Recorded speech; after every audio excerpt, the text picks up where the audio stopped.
Olá, boa noite, sejam todos muito bem-vindos e bem-vindas ao Sinapse CL desta quarta-feira, véspera de feriadão e dia 1º de novembro de 2023, César. Boa noite para você. Boa noite, Robs, boa noite para nossa comunidade linda, é isso aí, vamos lá. Falando em nossa comunidade linda, que carinho gostoso. Olha o que eu ganhei! Mimimi! Muito gostoso. Olha que presente gostoso que eu recebi das crianças do Colégio Alícia Bittencourt Ferreira, lá de Joinville, em Santa Catarina. Isso aí. Ai, César! É de chorar, Chorei, não é? né? É Fiquei demais. muito feliz. É. A gente não tem ideia, né? Onde que nosso trabalho chega, né? Quais corações que ele toca, enfim. Mostra de novo para a audiência. Eu vou mostrar de novo o Mimimi. Que lindo. Essa daqui é a Robertinha que eu ganhei. É muito linda, meu Deus. Escola. As Gente, duas, a original e a bonequinha, muito lindas. Eu vou postar hoje no meu Instagram a foto, porque eu estou exatamente com essa roupa, com esse sapato, que tem uma estrelinha aqui do lado. Olha os óculos. O cuidado com os detalhes, prestar atenção. Mas você merece, Roberta, você merece todo esse carinho. Bacana. Você é uma profissional brilhante.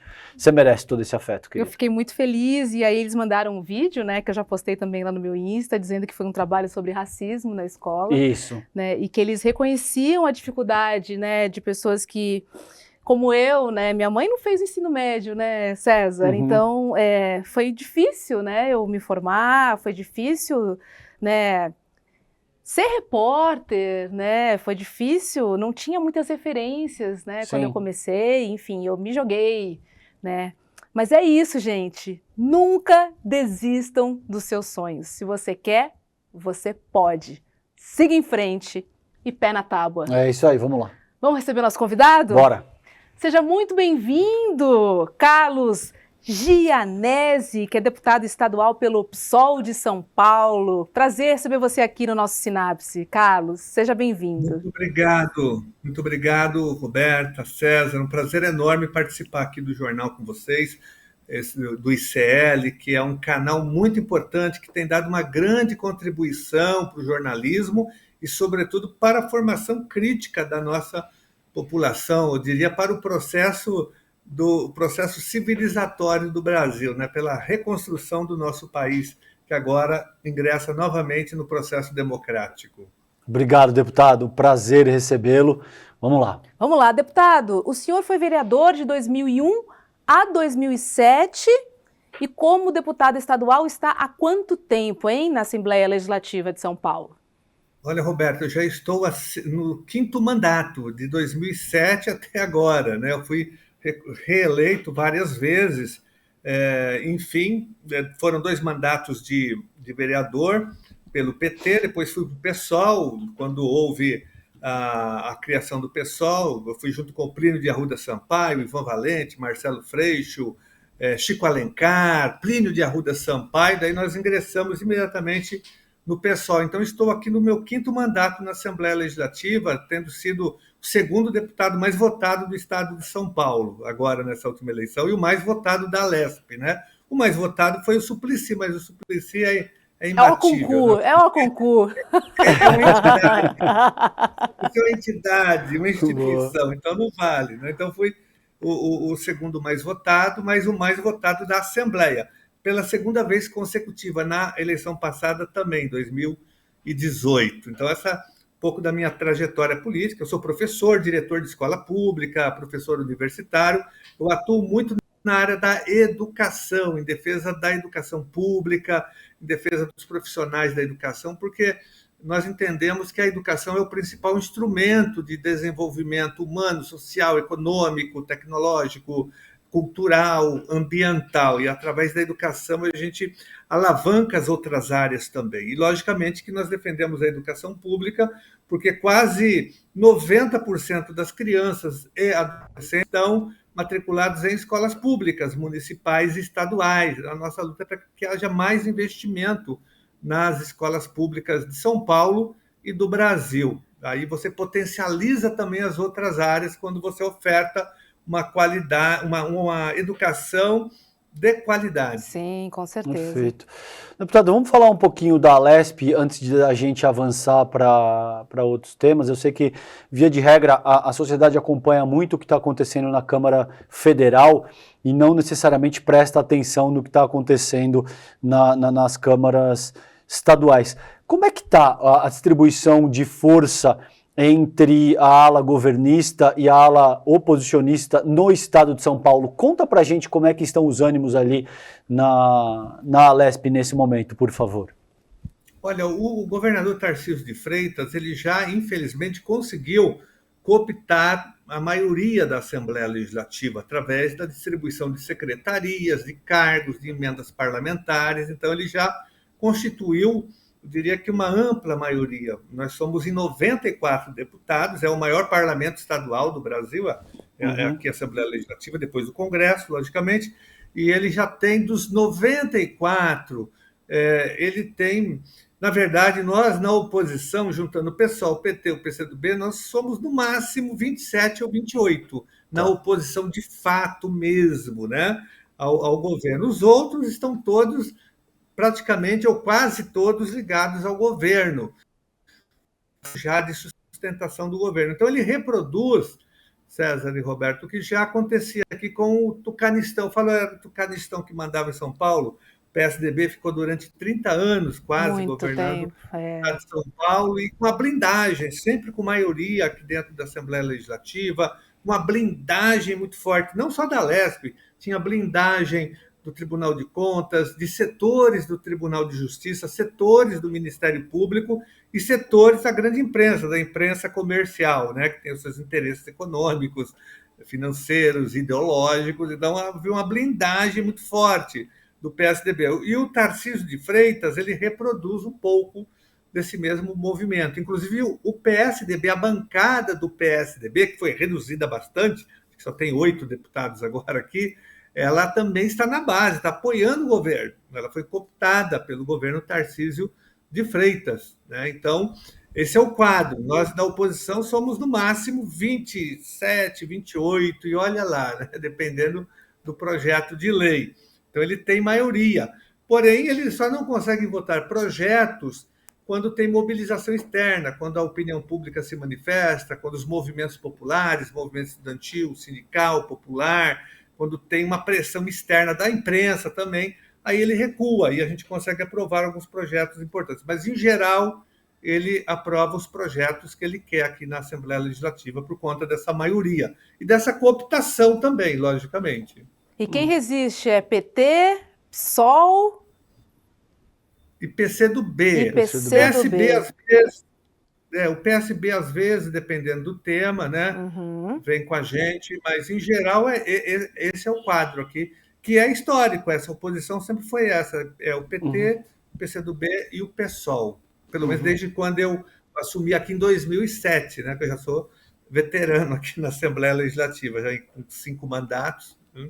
Então, vou aproveitar essa sua estrada, deputado, para te perguntar qual é a diferença, né, entre ser oposição, né, de João Dória, ou seja, do PSDB, e ser oposição do governador Tarcísio de Freitas. Queria que o senhor contasse para a gente um pouquinho sobre os bastidores.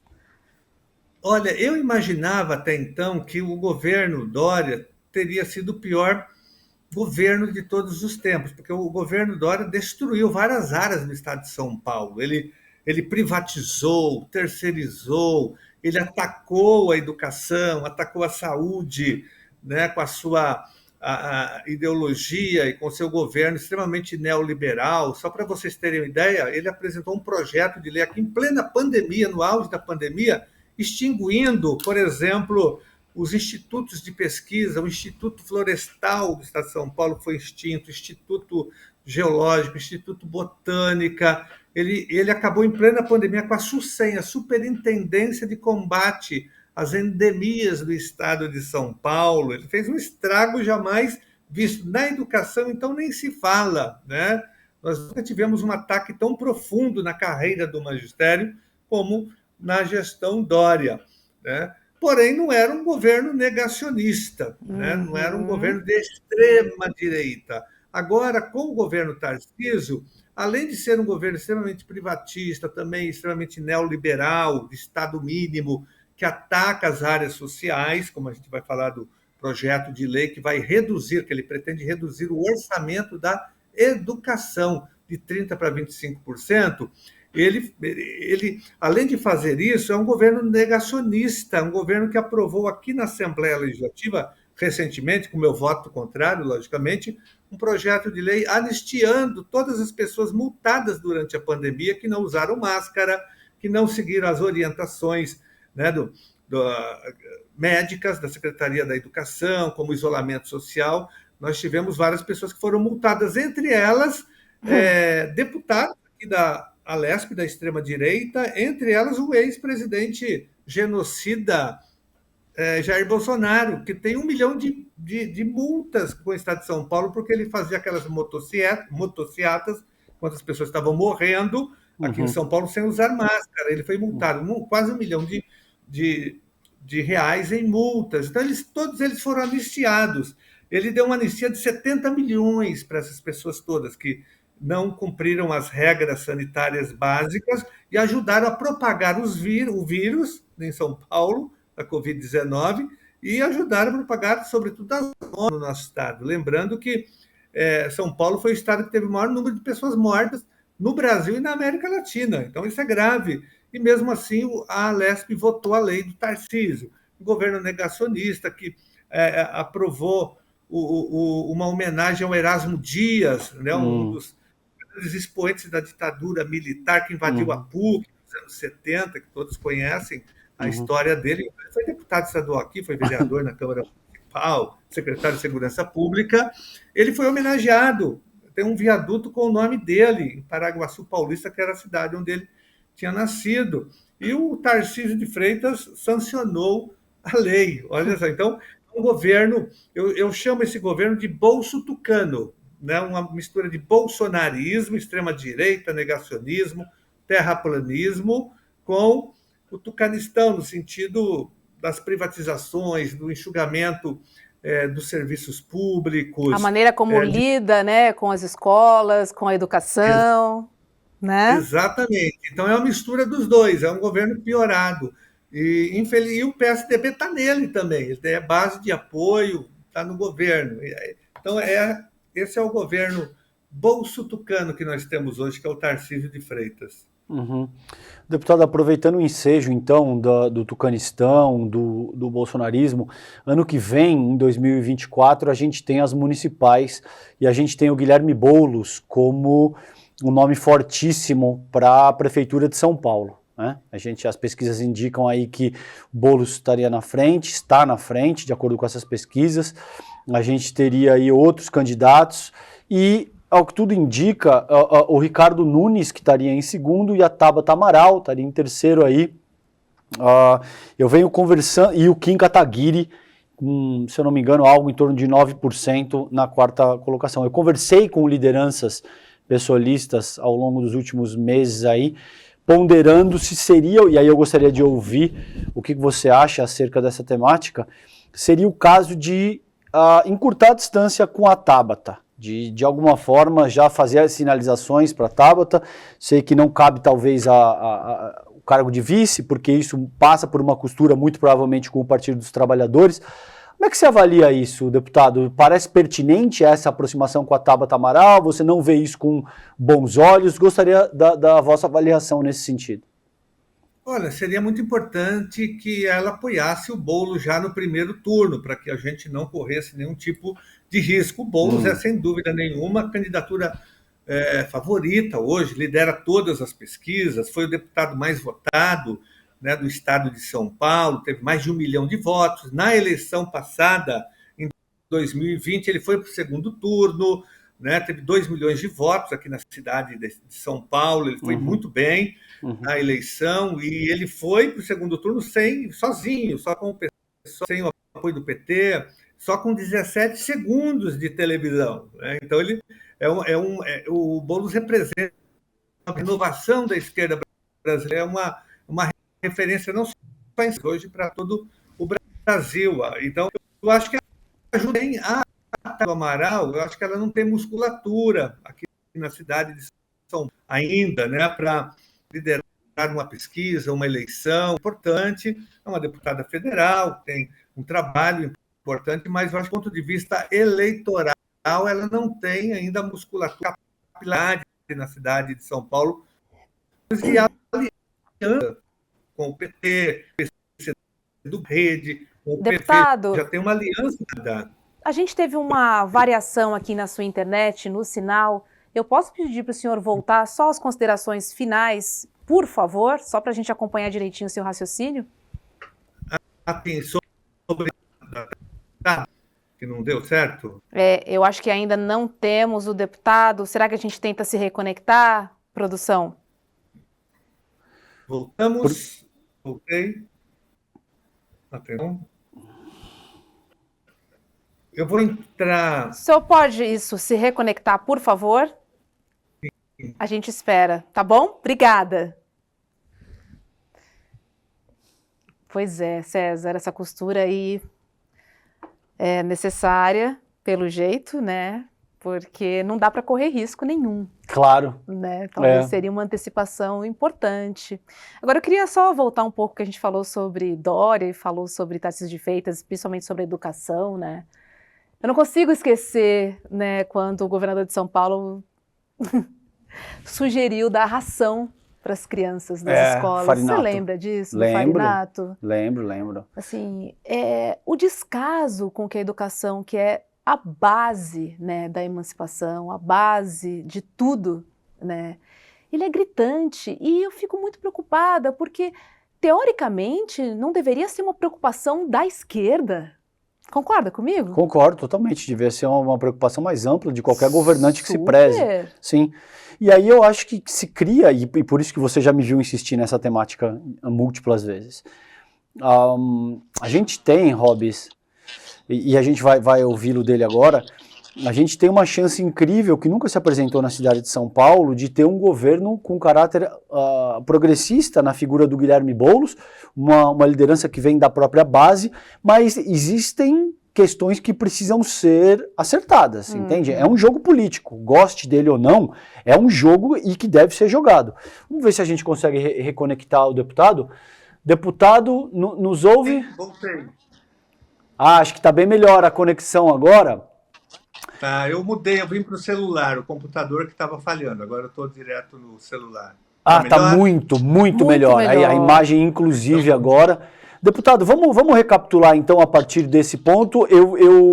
O senhor estava fazendo a ponderação acerca de encurtar a distância com a Tabata Amaral, considerando a candidatura do Guilherme Boulos para a Prefeitura de São Paulo no ano que vem. O senhor pode recapitular esse raciocínio, por favor?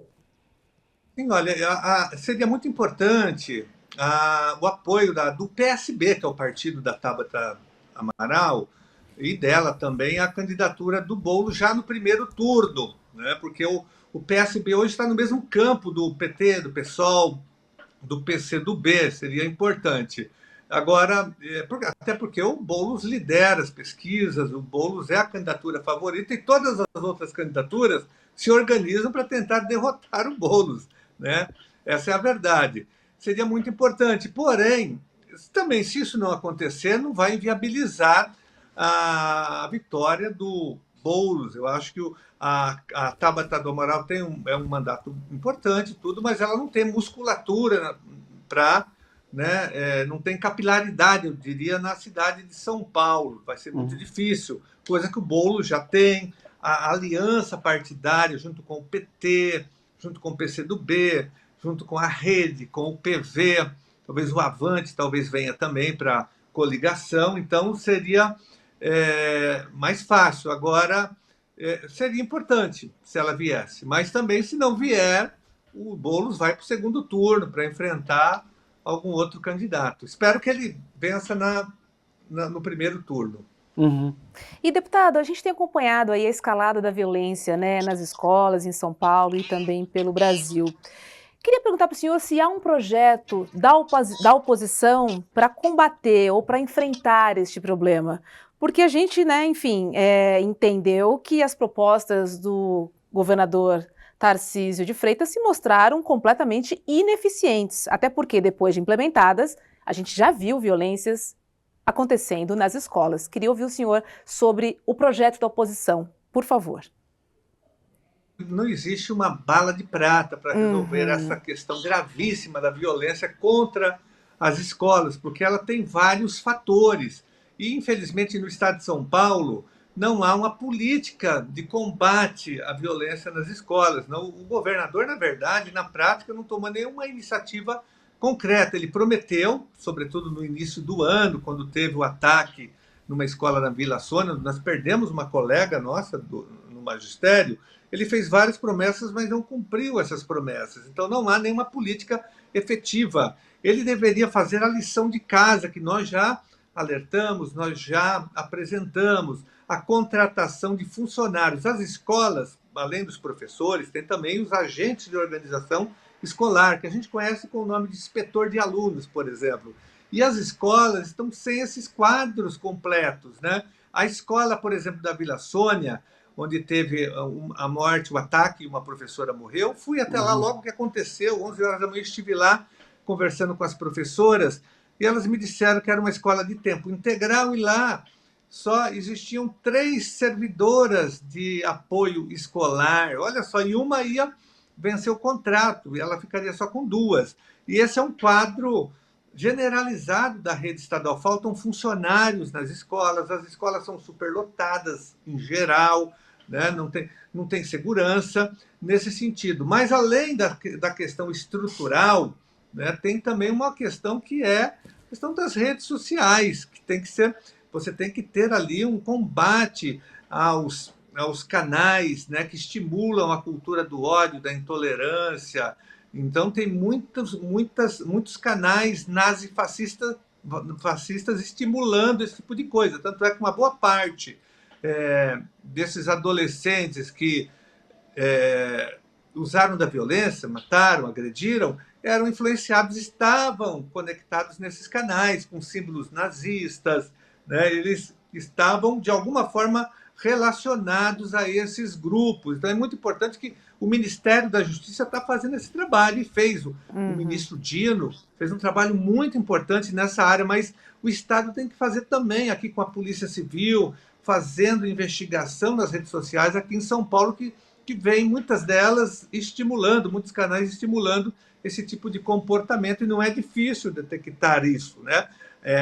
A extrema-direita tem os seus interesses na difusão dessa cultura do ódio, e isso vem para as escolas agora, nesse momento. Então, tem que ter política nesse sentido também, e também um projeto pedagógico da Secretaria da Educação, que essa não vai ter nunca, porque é uma secretaria de um governo negacionista, bolsonarista, de extrema-direita, mas de combate à homofobia nas escolas, de combate ao racismo, de combate ao machismo. Tudo isso tem que ser debatido nas escolas.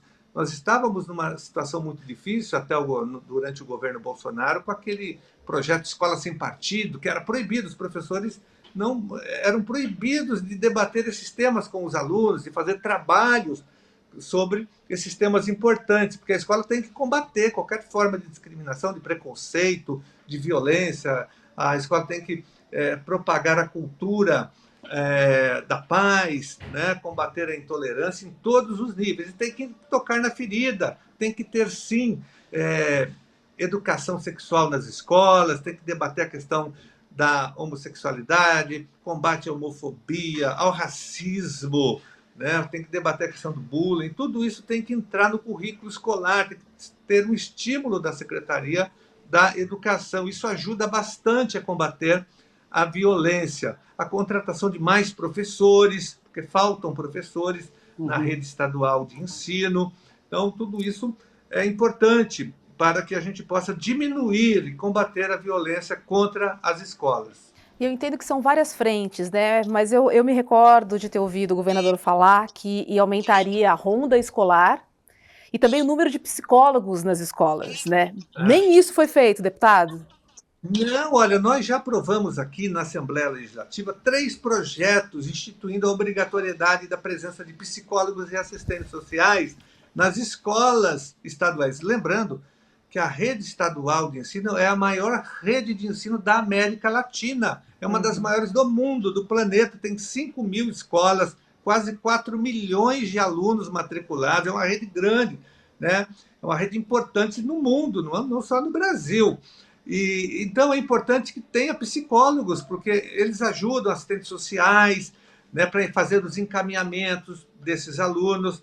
No entanto, 3 projetos, enquanto desde 2007 até hoje, eu ajudei a aprovar 3 projetos com essa obrigatoriedade. 2 deles nos governos tucanos e um último agora, que foi aprovado recentemente e foi vetado pelo Tarcísio de Freitas. Recentemente ele vetou um projeto com esse teor.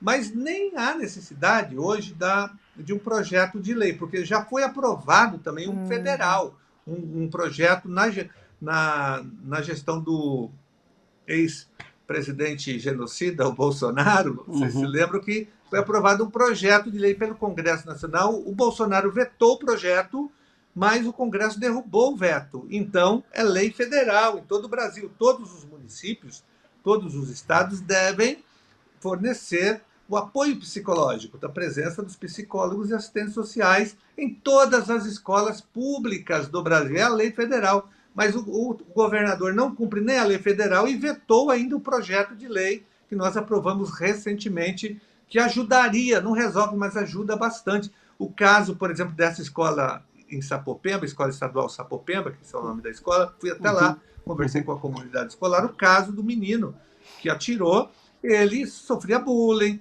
né? Ele era vítima também de homofobia, o menino. Se tivesse ali um atendimento, né, mais personalizado para esse menino, nada disso teria acontecido. Mas o governador vetou o projeto, né? Então, ou seja, ele não ajuda em nada. E agora pretende ainda reduzir o orçamento da educação. Daí vai aumentar ainda mais a violência nas escolas. Ou seja, ele falou sobre o projeto, mas na verdade ele vetou, porque eu lembro claramente dessa entrevista. Uau!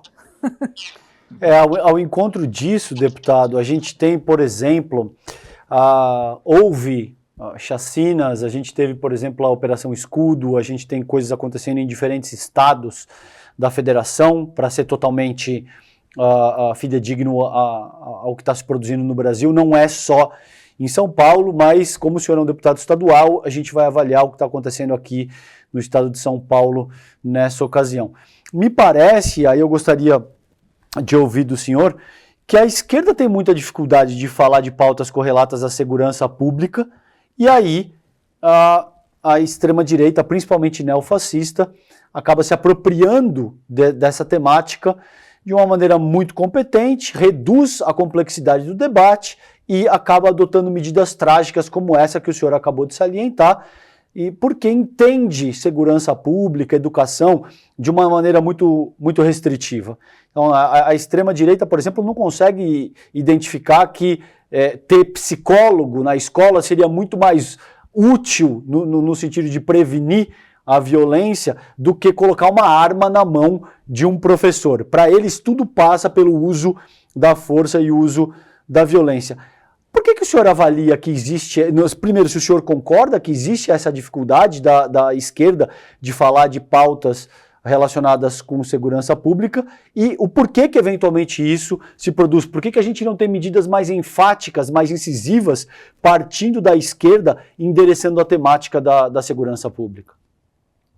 Eu concordo plenamente, a esquerda tem essa dificuldade. Eu acho que isso tem a ver, César, com a questão da ditadura militar no Brasil, uma herança ainda do regime militar, né? A esquerda ficou na defensiva, foi vítima da violência policial, do golpe militar, das prisões, da tortura. Então, eu acho que ficou ali um trauma para a esquerda brasileira. Nós tínhamos no Rio de Janeiro o Marcelo Freixo, que fazia muito bem essa pauta quando ele era deputado estadual e federal, mas são poucos os parlamentares e partidos que atuam no campo, mesmo não só da esquerda, no campo progressista, na verdade, tem dificuldade com essa pauta. E você foi direto ao ponto, e aí a direita, a extrema-direita, sobretudo, se aproveita disso, né, e apresenta propostas extremamente complicadas para tentar resolver, porque ela não vai na raiz do problema, ela fica na superfície, vende saídas fáceis, né, para uma questão extremamente complexa, que tem a ver com a desigualdade social,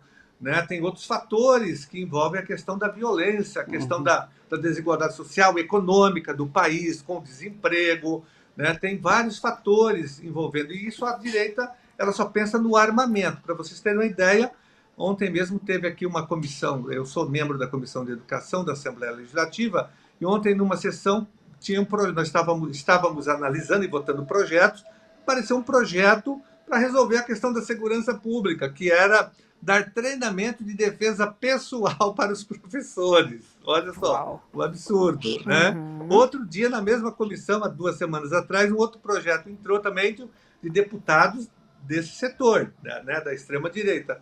O projeto ensinando alunos também a terem aulas, criando uma disciplina de defesa pessoal para os alunos nas escolas da rede estadual. Então, essas propostas, detector de metais, isso sempre aparece, né? Do ponto de vista, eu estou falando da escola. Do ponto de vista mais geral, aí bandido bom é bandido morto, né? Infelizmente, é isso que é pregado pela extrema-direita, tem que armar todo mundo, porque essa é a única saída. Mas a esquerda tem dificuldades, realmente, vocês têm razão nessa colocação aí nessa pauta, né? Eu acho que eu tenho atuado um pouco nessa área, mas na defesa, primeiro, que a gente tem que entender que o policial é um servidor público, é um trabalhador em geral, né? Ele não é um matador, um miliciano, ele tem que ser valorizado do ponto de vista funcional, salarial, da melhoria das condições de trabalho. Isso é fundamental para que você possa exigir dele né, que ele seja efetivo, que ele cumpra o seu dever. E isso não acontece em São Paulo. Os policiais, tanto a Polícia Civil como a Polícia Militar, os servidores dessas duas polícias e agora da Polícia Penal, são extremamente mal remunerados, né? Eles têm salários extremamente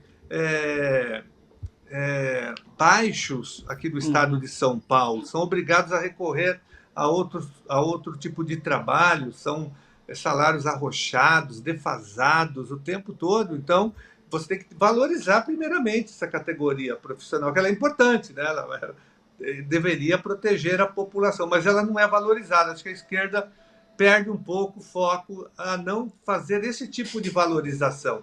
Por exemplo, aqui em São Paulo a situação é muito grave. O governo federal apresentou esse programa, né, de investimento nas polícias, e o governo estadual não aderiu para que os policiais pudessem ter uma bolsa de R$900 por mês para terem cursos, formação na área de direitos humanos, dessas áreas, né, humanas. O estado de São Paulo foi o único estado que não aderiu a esse programa importante do governo federal, que ajudaria bastante do ponto de vista econômico e do ponto de vista da formação dos nossos policiais. Deputado, eu queria falar um pouquinho sobre as privatizações, né? A gente recentemente teve uma grande greve aqui em São Paulo, e aí eu falo de privatização da Sabesp, que é a Companhia de Saneamento Básico do Estado de São Paulo, estou falando dos trens, a gente também fala dos metrôs. Queria entender com o senhor se nessa onda de privatizações do governo Tarcísio, além dessas companhias que eu citei agora, se existem outras na mira também. Queria entender também se a Fundação Casa, né, que atende jovens infratores, se ela continua também na mira, nessa onda aí grande que o governo Tarcísio pretende surfar.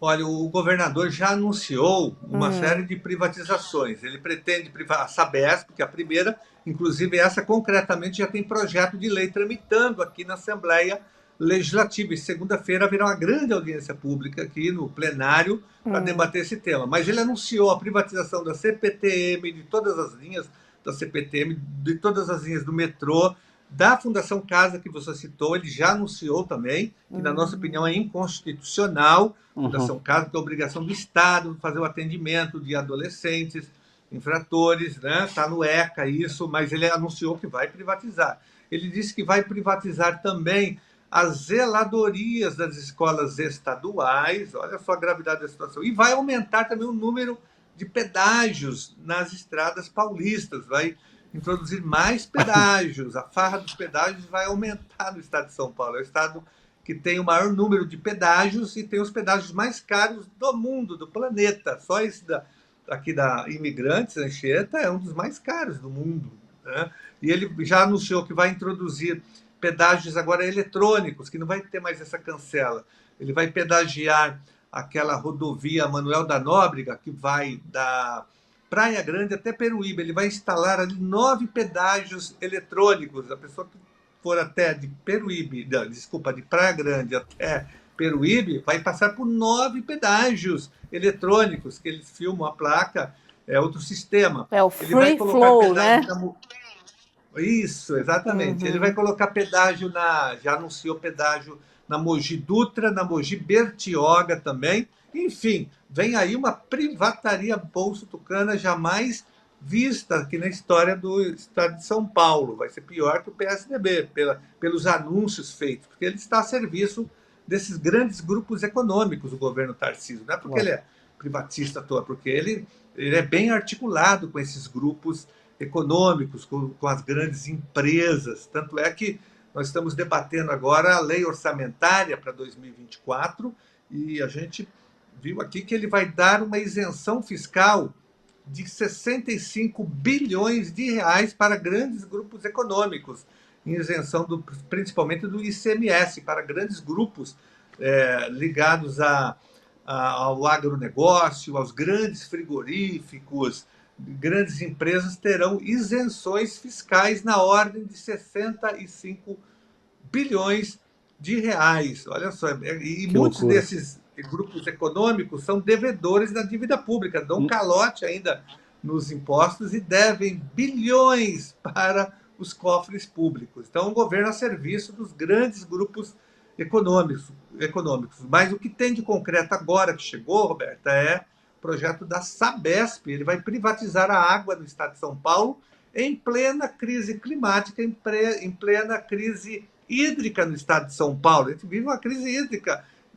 Vale lembrar que em 2016 quase que a gente teve um colapso aqui no estado de São Paulo, vocês se lembram, quase a gente ficou sem água. E continua, a situação é grave em todo o estado. E ele vai vender uma empresa, né, extremamente séria, competente, que dá lucro para o Estado, uma empresa importante que atende quase 30 milhões de pessoas no estado de São Paulo. Empresa lucrativa que não deveria nunca ser vendida. É a terceira maior empresa do mundo na área de saneamento e fornecimento de água. É a Sabesp.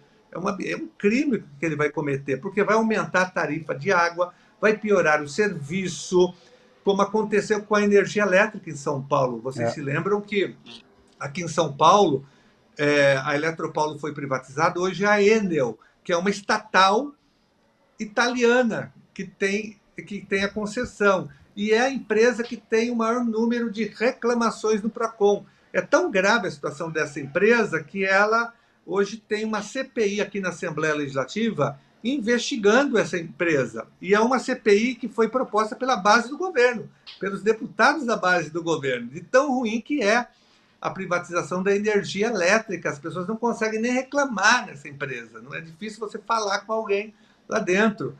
Então vai acontecer a mesma coisa que aconteceu com a Sabesp, né?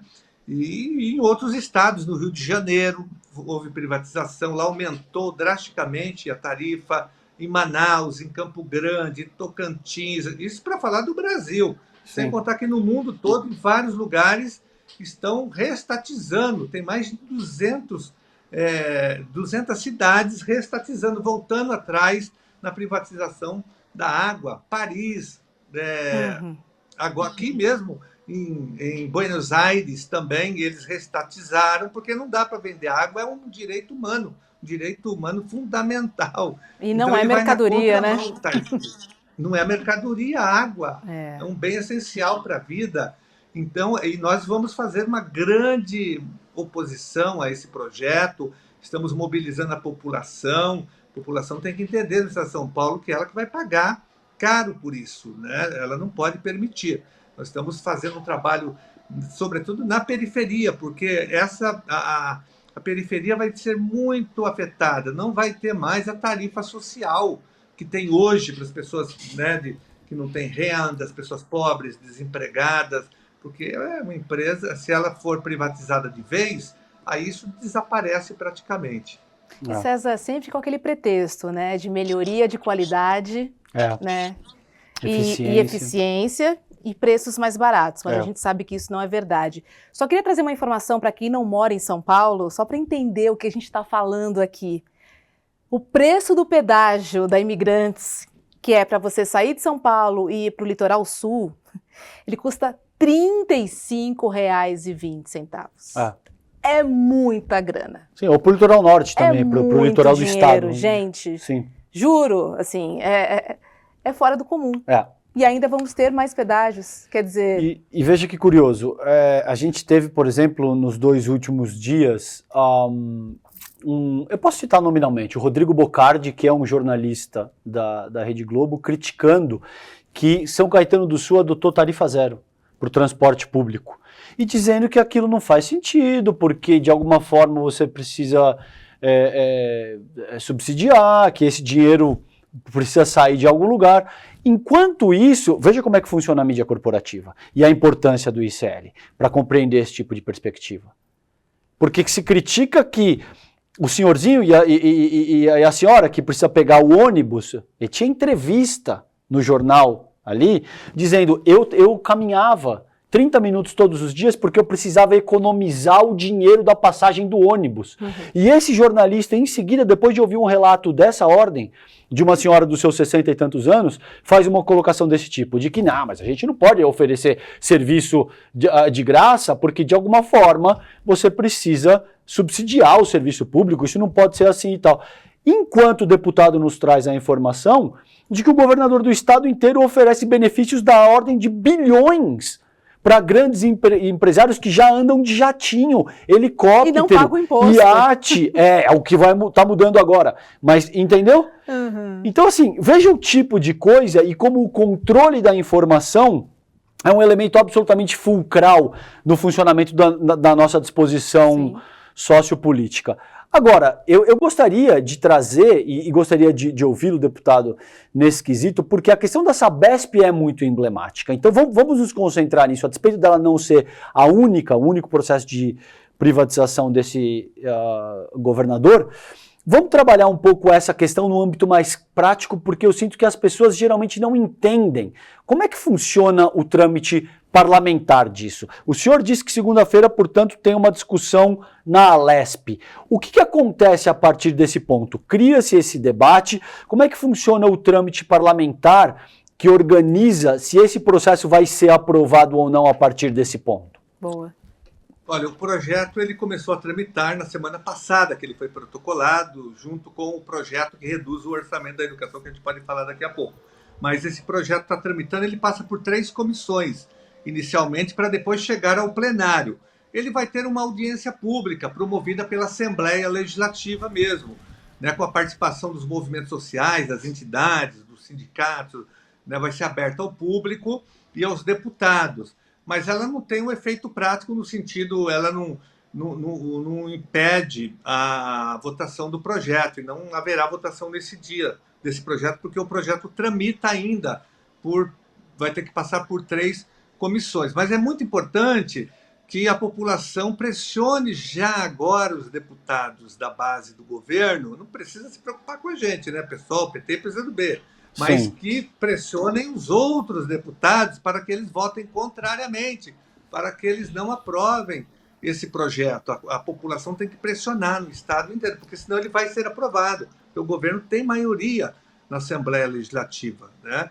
E tem vários vícios nesse projeto de lei. Primeiro, que ele não poderia ser um PL, ele veio como projeto de lei.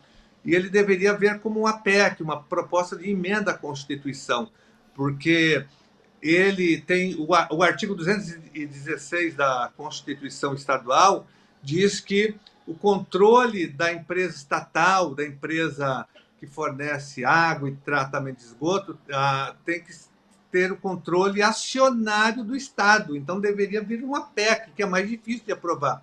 Uma PEC tem que ter 58 votos um projeto de lei 47. Isso iria dificultar a aprovação. Então, ele já São começou 3/5, errado, né, deputado? A PEC são Isso, 3/5. exatamente. Ok. E nós já estamos judicializando isso. Uma outra coisa, ele contratou uma empresa ligada ao Banco Mundial, o nome da empresa é IFC. Essa empresa foi contratada para dizer se era possível ou não privatizar, se tinha que privatizar a Sabesp. No contrato com essa empresa, nós denunciamos exaustivamente isso também, no contrato havia o seguinte: se o relatório fosse pela privatização da Sabesp, o Estado pagaria a essa empresa, IFC, ligada ao Banco Mundial, 45 milhões. Se fosse pela não privatização, pagaria 8 milhões. Meu Adivinha Deus. qual foi o relatório? Pela privatização, a empresa ganhou 45 milhões. É aquela a velha história. Quem contrata a banda escolhe a música. Olha, então está tudo errado nesse projeto. É um projeto totalmente errado. Ele não se sustenta a privatização da Sabesp. Né? É uma empresa que oferece qualidade, ela é eficiente, ela é lucrativa, distribui lucros para os acionistas e para o próprio Estado. E tem mais uma incoerência muito grande. O Tarcísio, agora, como ele percebeu que vai ser difícil aprovar também, ele tem que justificar, ele disse que a tarifa vai diminuir. E o que ele vai fazer? Ele vai criar um fundo que, com a venda da privatização, ele vai criar esse fundo, o dinheiro da privatização vem para esse fundo, para ele subsidiar a diminuição da tarifa. Olha que absurdo. Nossa, Ele porque vai esse usar dinheiro o dinheiro acaba, da né? privatização para diminuir por um tempo só, depois acaba o fundo, aí aumenta de novo. Então, isso é um golpe, né? Usando dinheiro público ainda, Claro, para financiar a empresa privada que vai ser a concessionária. Gente, é um absurdo esse projeto, ele não se sustenta, não tem argumentação nenhuma para privatizar, a não ser que ele quer entregar essa empresa para os grandes grupos econômicos. É lógico que é isso, né? Um governo a serviço do poder econômico de São Paulo e do Brasil. Nós não temos dúvidas, porque é um projeto que não tem, gente, cabimento de existir. Ele está neutralizando as prefeituras, ele criou agora as URs, né? Trazendo, por exemplo, as prefeituras para essas unidades regionais. Quando o município entra na unidade regional, o município perde a autonomia total. É o que ele fez com São Paulo, com a capital. Ele está comprando, né, o apoio do prefeito Ricardo Nunes, e o Ricardo Nunes está se vendendo porque precisa do apoio dele para a sua reeleição. Então, ele entrou na unidade regional e vendeu São Paulo. O prefeito Ricardo Nunes está rifando a população de São Paulo, que é contra a privatização. Tem pesquisas mostrando que na cidade de São Paulo essa proposta não tem nenhum tipo de aceitação, né? Então, é um absurdo, gente, esse projeto. Nós temos que combatê-lo firmemente, todos eles, mas esse em especial porque vai mexer com a água, né? Com as nossas vidas. Posso trazer mais um tema polêmico, deputado? Porque, enfim, infelizmente, né, falando sobre educação, o governador Tarcísio de Freitas quer reduzir o investimento em educação. Um investimento que a gente tem em 30%, reduzir para 25%. Isso dá o quê, deputado? Quantos? 10 trilhões? Chega a 10 trilhões? Aproximadamente de 9 a 10 bilhões de reais. Bilhões de reais. Esse dinheiro vai fazer uma falta, porque primeiro que São Paulo precisa de mais investimento em educação. Eu disse no início que a rede estadual de ensino é a maior rede de ensino do Brasil e da América Latina. São 5.000 escolas. Isso vai atingir também, essa redução, as universidades. Vai atingir a USP, a Unicamp, a Unesp, o Centro Paula Souza, que tem as ETECs e FATECs, vai atingir o ensino técnico e tecnológico, vai fazer um estrago sem precedentes na educação. 30% é pouco. Eu me lembro quando foi aprovada a Constituição Estadual em 1989, eu era professor da rede estadual, estava nas galerias da Assembleia Legislativa para pressionar o aumento dos recursos em educação. Nunca imaginar que depois estaria aqui como deputado agora para defender a não retirada, né? Como que a vida dá voltas. E 30% é pouco, por quê? A nossa rede é muito grande, ela paga um dos piores salários para os profissionais da educação, ela não paga o piso nacional do magistério para os professores, ela paga um dos piores salários aqui no estado de São Paulo para servidores que eu citei no início do quadro de apoio escolar, que ganham no máximo R$ 1.500 por mês. Olha só, o vale alimentação dos servidores da educação é de R$ 12, é conhecido como vale coxinha, porque não dá para comprar nenhuma coxinha. Então, os servidores ganham muito mal no estado de São Paulo, a rede está degradada, está precarizada, nós temos mais de 100 escolas de lata no estado de São Paulo, são aquelas escolas que no frio é muito frio, no calor é muito quente, né? Não tem escola sem isolamento térmico, sem isolamento acústico. Nós temos milhares de escolas sem quadras para as aulas de educação física. Então, nós temos superlotação de salas, nós precisamos construir novas escolas em várias regiões do estado para diminuir o número de alunos em sala. Nós temos que ter no máximo 25 alunos numa sala de aula. Tem sala que tem 40, 50 alunos, isso inviabiliza o processo educacional.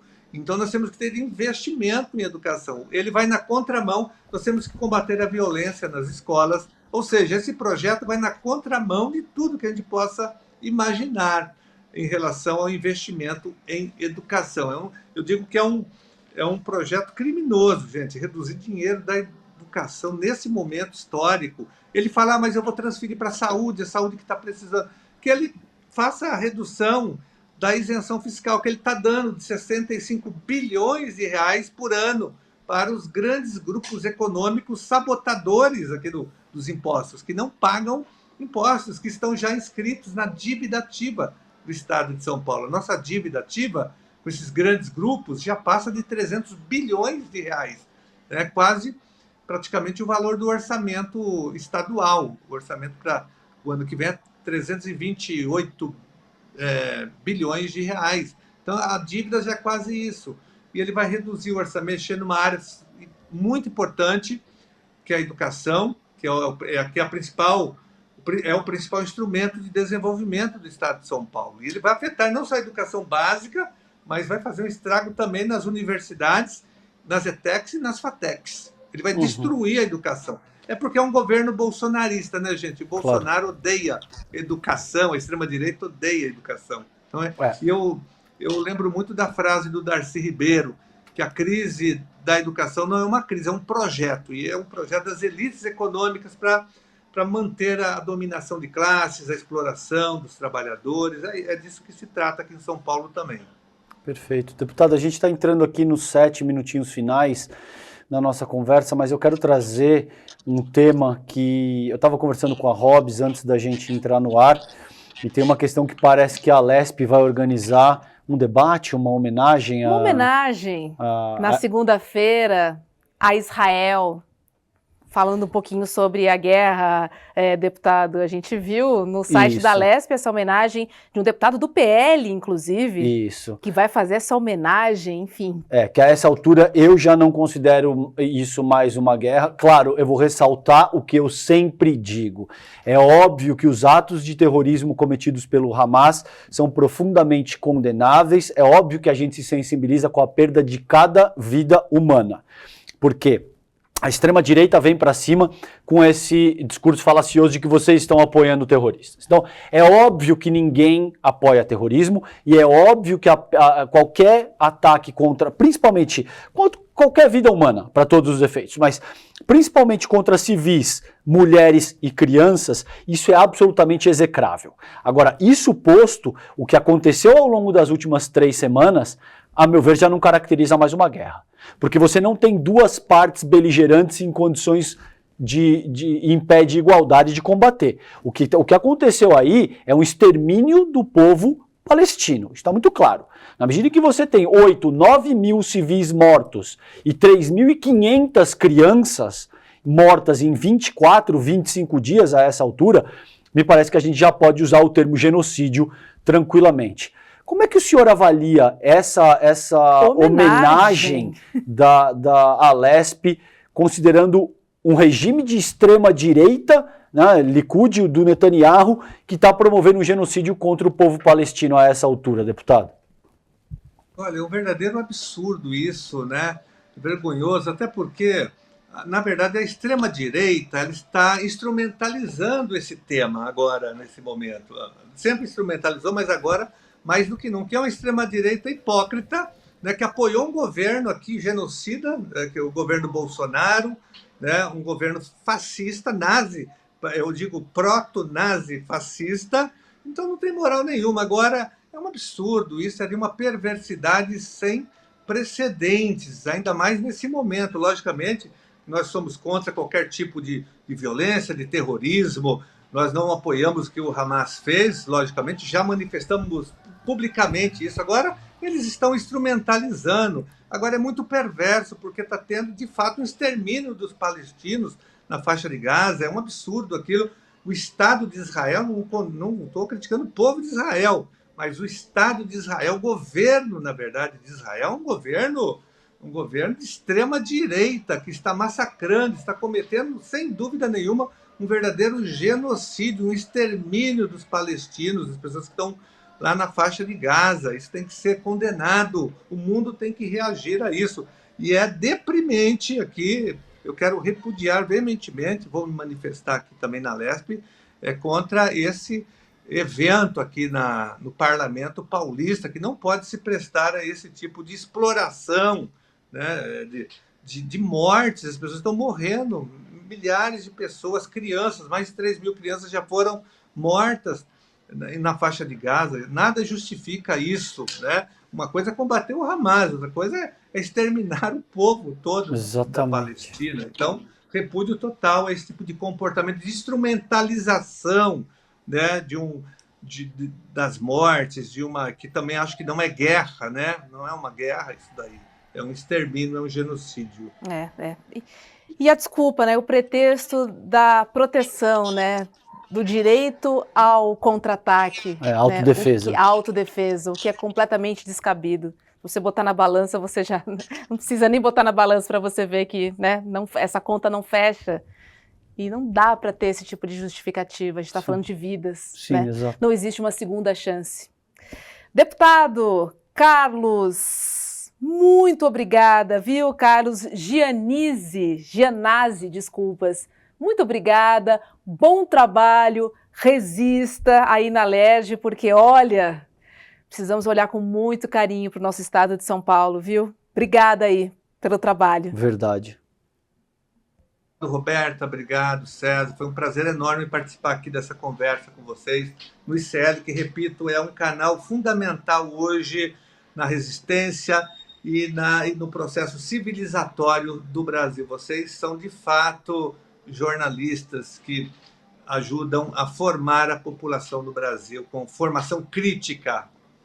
Obrigado, Estamos juntos, um abraço. deputado. Obrigado, Gianazzi. Aprendemos demais contigo hoje, foi um prazer, viu? Um abraço grande. Obrigado, deputado. Obrigado. Muito bom, né? A gente falou muito sobre São Paulo, mas é uma situação que se reflete no Brasil todo, né? Acho que há pontos em comum que necessitam ser refletidos e pensados, e muita coisa que acontece que a gente não fica sabendo, né, César? Acho que é muito legal quando a gente consegue trazer alguém da Assembleia, alguém que, enfim, está ali dentro, né, entende as nuances e as estratégias do poder, né, da política institucional. Foi muito legal falar sobre São Paulo hoje, a gente também já falou sobre Pernambuco, e a gente tem recebido também deputados estaduais também do Paraná, a gente já recebeu aqui. Enfim, é sempre bom a gente ter essa... Principalmente o Gianazzi, né, que é um cara preparado, capaz, muito bom. Você vê que ele traz propriedade em tudo aquilo que ele apresenta. Muito boa a conversa. Vamos agradecer a nossa comunidade? Sabe por quê? Hoje fechou a vaquinha, né? A vaquinha que estava angariando fundos para o projeto do nosso querido deputado Renato Freitas, o Núcleo Periférico. E sabe quanto a gente chegou, César? Quase 1 milhão de reais. Então, só queria dizer que a nossa comunidade é incrível. Para vocês, obrigado, gente. Obrigada, estamos juntos, assim, são atitudes como essa, enfim, do ICL e de todos nós, né, quando a gente fala ICL, em nome de todos nós, que fazem a gente vir aqui também, né, trabalhar, claro. ter um propósito, entender o porquê estamos aqui. Cara, eu estou muito feliz quando o Edu lançou essa campanha no N1, eu estava em casa, Nossa, eu chorei, assim, porque me deu um gás, me deu uma energia, me deu uma esperança no sentido de que Entende? É R$1 meu, R$1 seu, né? A gente já tem aqui R$2. Claro. Né? A gente não está falando de sentir... Porque o doar, né? Tem uma amiga que fala sempre muito isso, que quando você tem muito e doa e não faz falta para você, é um tipo de doação. Claro. Né? Mas quando você doa algo que... Não que você vai doar algo que vai te fazer falta, mas de certa forma aquilo mexe com a sua estrutura, né, financeira, tem um outro peso. Mas o que a gente está falando aqui é do olhar para o outro, né? É do entender, como falamos ontem aqui, poxa, será que eu posso entender se eu como 5 vezes por dia carne, será que se eu comer 3 fica tudo bem? Acho que é um pouco isso, né? Sobre repensar toda essa estrutura. E aí... Cara, eu tô muito feliz com a nossa Por isso que a tua bonequinha, por exemplo, mexe tanto contigo, porque as pessoas precisam reparar os detalhes, elas precisam ver como você posiciona a tua mão, que tipo de tênis você está usando. Isso denota toda uma série de afetos e carinhos que não tem preço, em última análise. Então é isso que a tua fala compreende. Não é a questão do volume de dinheiro em si, que é óbvio. Que é importante. Isso vai viabilizar uma série de recursos, sim. Faz a diferença. Mas para muito além disso, é esse nível de afeto, de comprometimento, de envolvimento que a gente tem com a nossa comunidade e que a nossa comunidade tem com a gente, que, como você muito bem disse, justifica tudo o que a gente faz e nos dá força para seguir adiante. Obrigado por vocês estarem aí, isso significa o mundo pra gente. Um beijo no coração de cada um de vocês. Obrigada. Fiquem bem, muito tchau, obrigada. Beijo, até amanhã não. Até segunda-feira, mas amanhã eu encontro vocês. Isso. Tô de plantão. Amanhã eu tô no ICL Notícias, segunda edição, e você no primeiro. Eu tô no N1, é isso aí. Então é isso, tem a dupla aqui no feriadão para você. Beijo, até amanhã. Tchau, tchau. Pois é, chegou a hora do primeiro grande lançamento do ICL na área de filmes e documentários. Você está preparado para assistir um filme que vai te tocar profundamente e revelar uma verdade que todo mundo tenta esconder? No dia 12 de novembro, um domingo, às 8 horas da noite, no horário de Brasília, a gente vai apresentar para vocês trechos do documentário De Quanta Terra Precisa o Homem e também fazer um debate incrível sobre essa, que é uma das questões mais importantes para o Brasil, a questão da terra. Junto conosco vai estar ninguém mais, ninguém menos do que João Pedro Stedley, um dos principais líderes do movimento dos trabalhadores sem terra. Estarão conosco também várias outras pessoas que têm na sua vida a luta da terra como um dos principais motores. Para você não perder esse encontro histórico e assistir trechos inéditos do filme De Quanta Terra Precisa o Homem, é só você se inscrever gratuitamente no link aqui em cima ou aqui embaixo. Não perde essa chance. Todo mundo vai celebrar a estreia do ICL no mundo dos documentários e filmes e, mais uma vez, aprender muito com a nossa plataforma.